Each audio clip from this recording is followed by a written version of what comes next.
Another important property of inscribed angles is that if they intercept the same arc, then they're going to be congruent.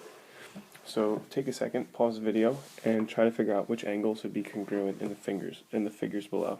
And then when you unpause it, I'll show you the answer. Okay, so angles APB and AQB will be congruent because they both intercept the same arc. So if this was x degrees, whatever it is, this angle is going to be half of that degree measure, and so will this angle.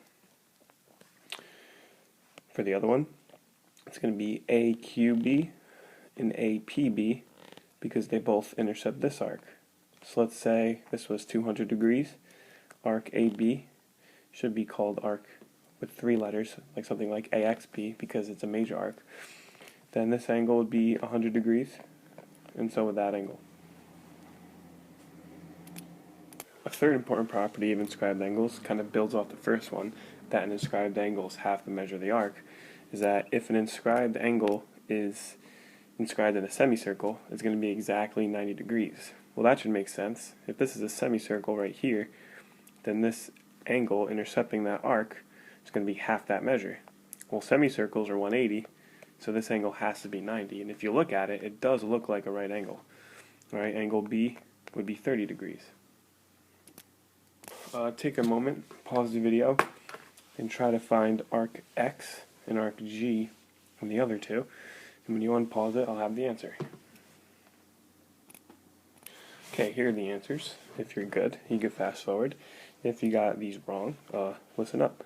So, to find out X was 148 degrees, you have to use the fact that CLAM is a rectangle, which means all these angles are 90 degrees, especially angle L. Now, if L is 90 degrees, it's going to intercept this arc right here, which is 180 degrees. Alright, so that means that MA is a diameter, so arc MCA is a semicircle.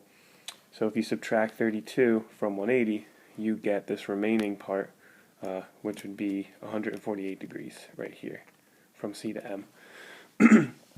Now, in this one, for G, let's start listing off things that we know. This angle right here is 90 degrees, which makes this arc 180 degrees.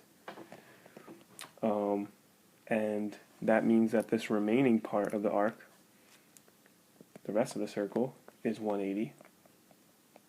So that means that F also has to be 90, because it's going to be half the measure of that arc. What else could we figure out? Well, if just this part is 110 here, then this remaining part is going to be 70 degrees. To find angle G, we need just this arc right here. So what we're going to do is use this angle, that's 75 degrees, and that's going to tell us that this part of the circle is 150, because that's going to be double the inscribed angle.